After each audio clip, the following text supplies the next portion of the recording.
Hello, everyone. Thanks so much for joining me here today as we get to talk about one of my favorite subjects, comic books. My name is Jose. I love comic books. I love talking about them. I love sharing them with you.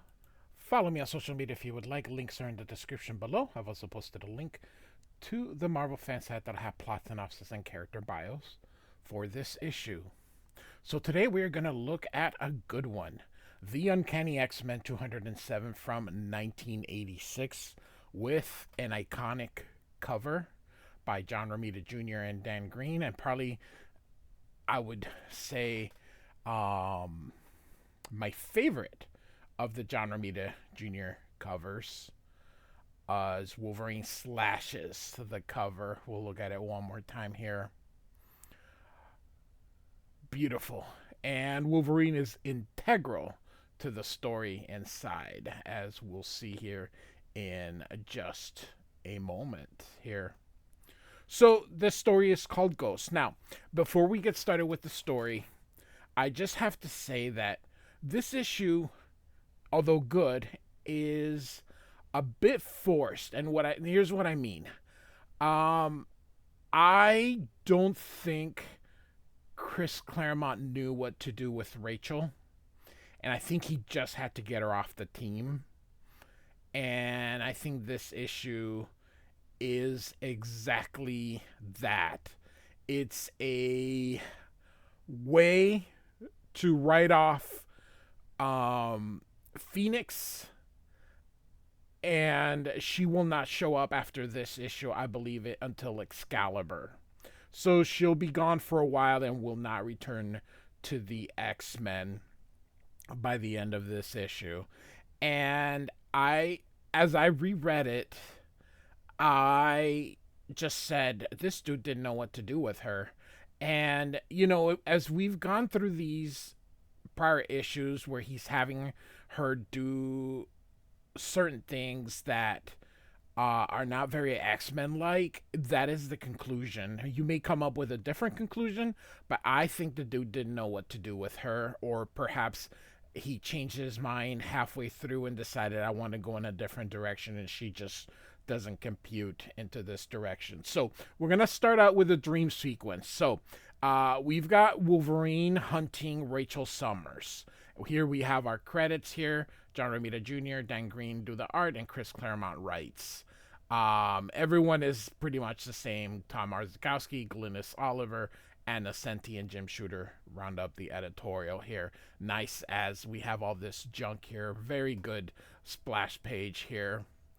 And so Rachel's having this nightmare of Wolverine going after her, and you can see it here. And so I'm not really going to read this part here because I don't really do dream sequences. And so she's running away here, and she doesn't know what's happening, and she sees herself in the Hound gear, and so she destroys the bridge because she doesn't like it.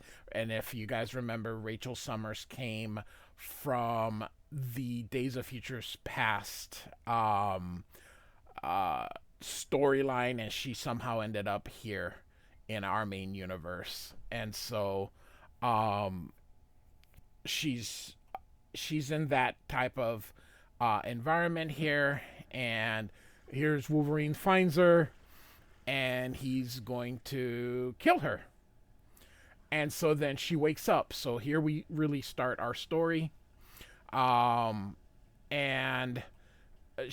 she wakes up, and she has a bit of survivor's remorse, or is that what it's called? And so she says, better people deserve to survive. Why did it have to be me? It's not fair. And now, why? Now, finally, I've finally found things to care for. A family, friends to cherish. Am I so miserable and ashamed? It's like the more I gain, the worse I feel. That's crazy. So maybe I am too. My reflection, my hound face, go away. And so you can see the scars or the tattoos here. So she breaks the mirror here. You can see it shattering.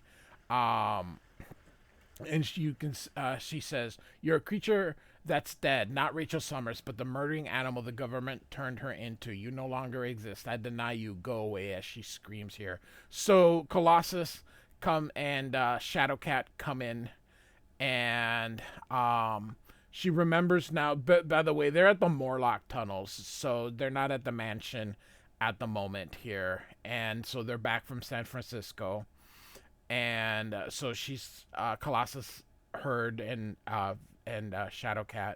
So they're coming to check on her, and so she's covering her face because she's the tattoos are always there. She uses her powers to keep people from seeing the tattoos, and so she says, "No problem, guys, just a bad dreams." And Kitty's like, "It must have been a beaut," because she notices the mirror is, and she says, "Sorry, I got scared. I lost my control of my TK, meaning telekinesis." And so Kitty explains they're here at the Morlock tunnels. This is someone's room. Your borrowed clothes, and this mirror is probably a prized possession. Not a good way to repay the Morlocks' hospitality. So we gotta make her feel. And so she says, "I'm sorry, it was an accident." And she says, "Sometimes, Rachel, being sorry isn't enough, and a person with your powers can't afford accidents." And so as she leaves, she's like, "Who does she think she is, talking to me that way?" Except she's right. When I lose control of myself, I can do untold harms. I don't mean to, but I can't help myself. But maybe it's time to fix it here. And so she tries to put the mirror together, but her reflection, of course, and she lets it go by. And so Wolverine is, this is after Lady Deathstrike and Wolverine's battle with her, and he opens his eyes and goes, "Rachel, what are you doing to me, to yourself?" So she's dragging him into the nightmares, and so she's like, "You're killing us both. You got to stop." And she falls down. Of course, Rogue and a Nightcrawler come in now to check on Wolverine here, and Nightcrawler's like, "Oh my God, he's reopened his wounds. Tell Storm I'll tend to this idiot." And so he thinks that the between Lady Deathstrike and the Beyonder, Wolverine's had more than enough here. And of course, it says here X-Men 205, 202, 203, and Secret Wars Secret Wars 2 number 9.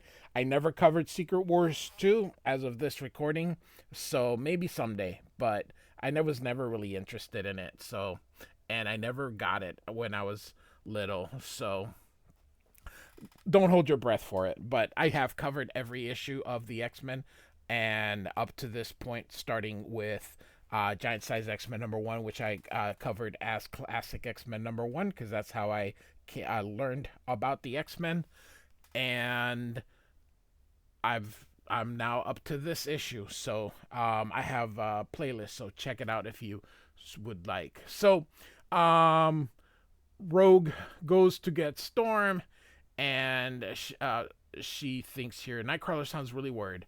I wonder, we've all felt a little weird lately. To fight the Beyonder, Rachel increased her own strength by absorbing the X-Men's life essences. She restored us, but who can say there aren't any side effects?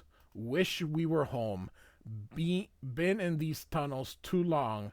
I miss the sun. And so Chris Claremont uses the not vocabulary, but tries to pronounce words of it. So anyway, and so we brought him here to the Morlock's healer, but Wolverine's still too weak to be moved, and none of us want to leave him, so we're stuck among the Morlocks till he's safe. And so she arrives here and says, "Good morning, Rachel. Cute threads. I like the style." And so she says, "Thanks, Rogue. When in Rome, I guess, dressed like a Roman." And she says, "Suits you." And you can see a little bit of dry brush here. Really nice.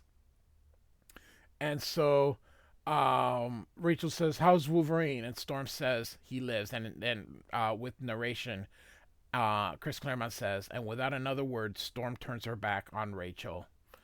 And so she says, "Well, excuse me, lady." And of course, Rachel says she's shutting me out of her mind as well. All the X-Men have closed their thoughts to me.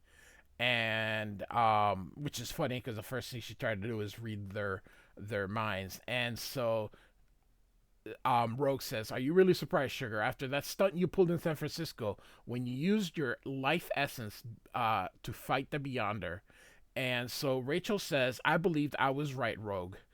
And she says, ain't the point. You asked for my help and I gave it. But you didn't ask Colossus or Wolverine, and Storm said no. You took her life force anyway, and while you asked Shadowcat, the kid's wondering now if that decision was really her own. And she says, do you believe I'd force such a choice? And so Rogue says, but you're a telepath, Ray, and at that time one of the most powerful in creation. You were driven, desperate, absolutely frantically, sure of what you were doing. Can you truly say your subconscious wasn't prompting us to make the choice you wanted? And so she looks down. And so we're about to have another dream. So now we're in Japan and Rachel's looking out. And so again, I'm just going to narrate this part. So Wolverine comes. Ah, man, this looks so freaking badass here, and going after Rachel. And so what Chris Claremont is doing is setting up the end of the story, where Wolverine and Rachel are really going to have a confrontation because of all this, because of what Rachel is going to end up doing. So he's he goes to stab her, and Rachel wakes up. She is in an alley somewhere and wakes up gasping, and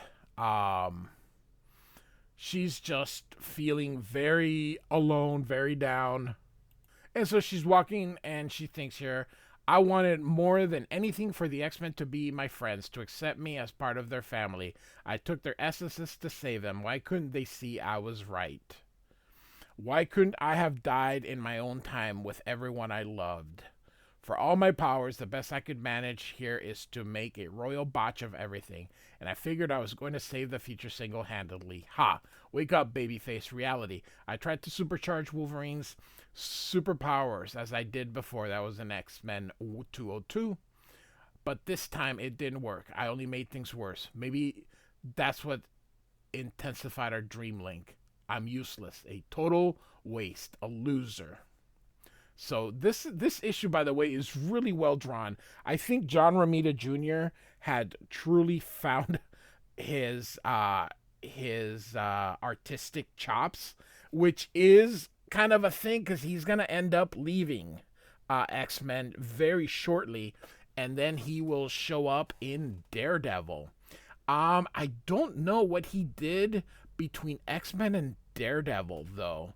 So, because Daredevil doesn't get there till issue 250, which is around the fall of the mutants. So did he take a year off? I wonder what the heck he did. I'll have to look that up. So, all right. So real quick, I put the video on pause and went and checked. And John Romita Jr. did the Star brand, but he only did about 6 issues, and then actually took some time off, a couple months off, and then started at Daredevil 250. But he actually did 2 issues of Amazing Spider-Man prior to Todd McFarlane taking over, where he proposes to Mary Jane. So he does go to Spider-Man for 2 issues as well. So, all right, so we're gonna have another dream here, and it just keeps happening, which seems just forced. I think Claremont's trying to hammer home the point.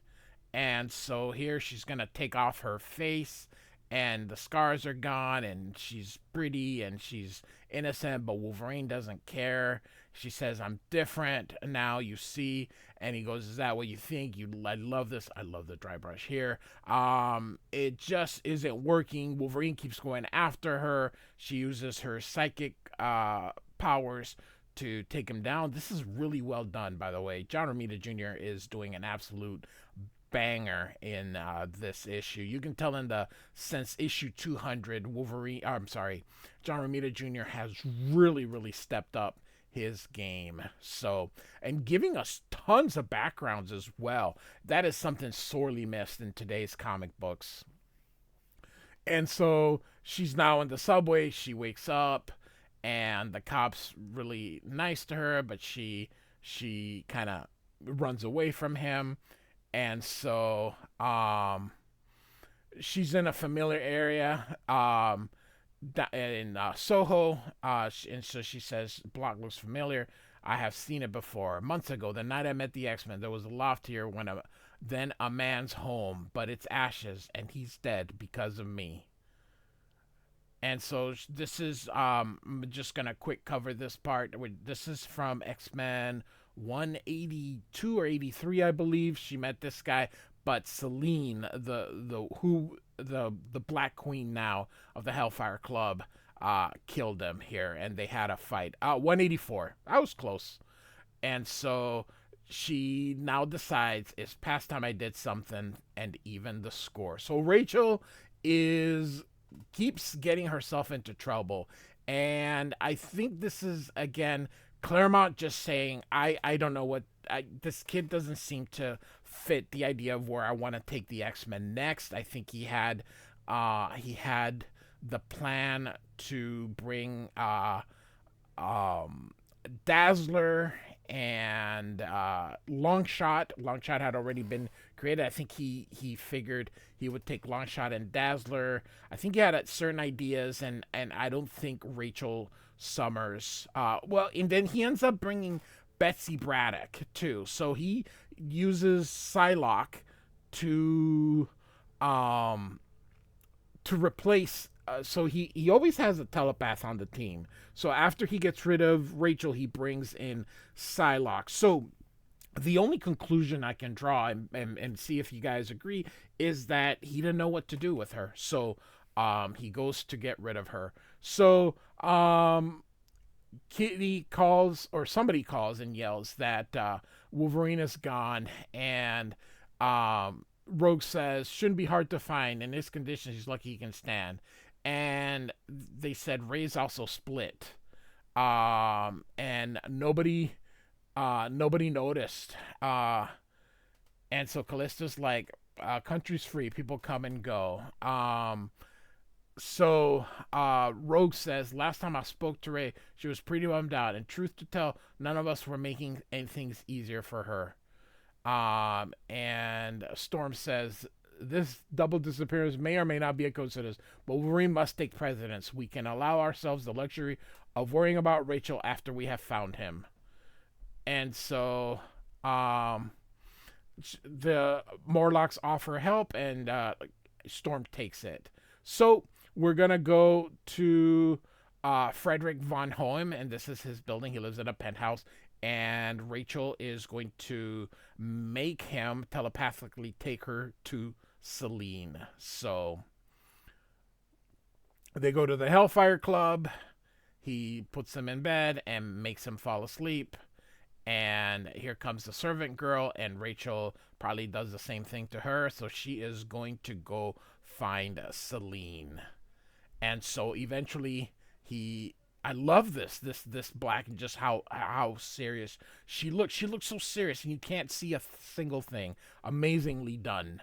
And so she has found her. There's Celine's stuff, and seeing the Hellfire Club, and so she approaches her, and she's angry, and so she is about to unleash fury on her, and suddenly she turns into the Phoenix here.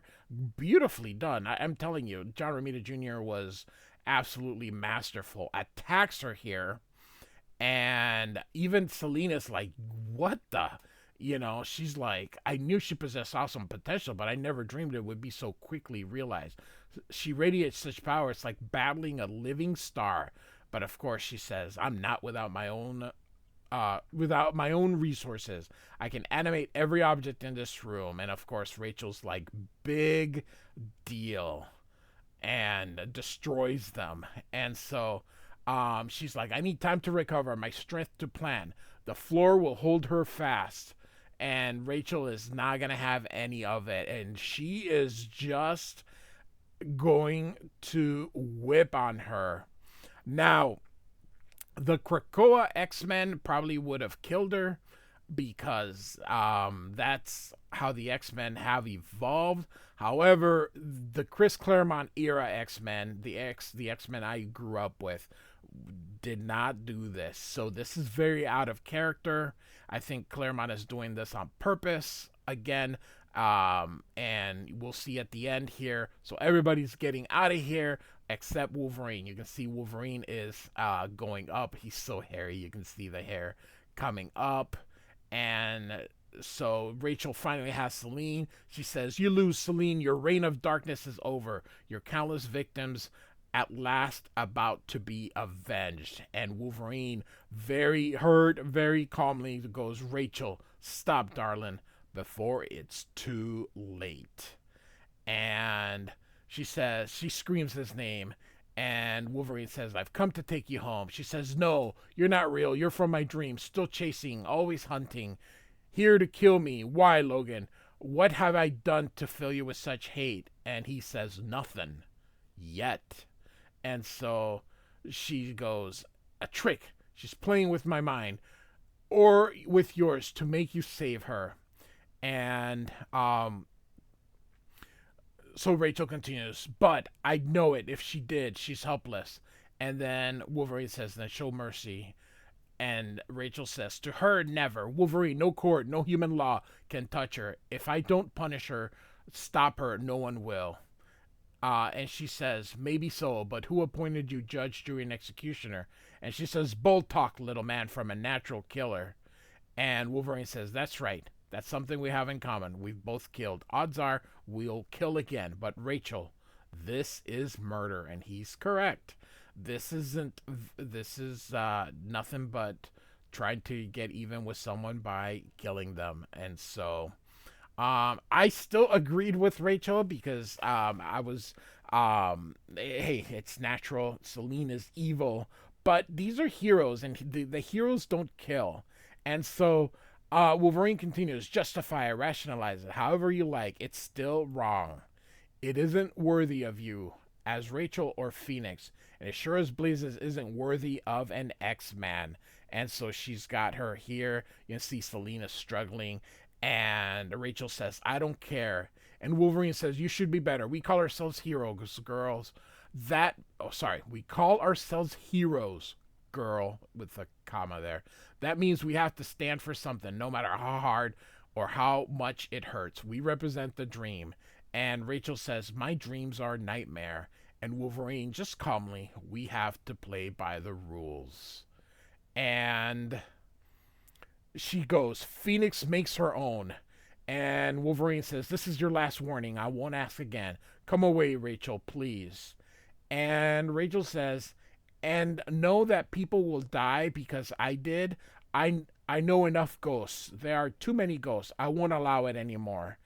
And so we get here, and she yells, "The only way to stop me, Logan, is to kill me." And what do you think is going to happen? Snicked. Next, retribution. So we end in a cliffhanger. Now, we of course know that Rachel Summers is not dead, but we're led to believe that she's dead, and this is it for her. I do not believe she comes back to the X-Men, at least not during the Chris Claremont era, although Chris Claremont does put her in Excalibur, and I think she's a much more well-rounded character there. For some reason, I don't know what it is that maybe how he had written her and he decided he didn't want to just change her. I don't know, for whatever reason, she's out of the X-Men, and so this is her big write-off, and we're led to believe that she is dead, and I don't believe that we'll see her again until Excalibur. So it'll be a bit of time before we see Rachel, because Excalibur doesn't come till after the Fall of the Mutants, between Fall of the Mutants and Inferno, so sometime around there. So, all right, so Uncanny X-Men 207, Chris Claremont, John Romita Jr., and Dan Green. And compliments to John Romita Jr., who drew the hell out of this issue. It's really good. And we're actually almost out of the John Romita Jr. I think X-Men 211 will be his final issue. So we've got maybe 5 issues left with him, something like that. So like and subscribe. I do thank you for listening. Goodbye.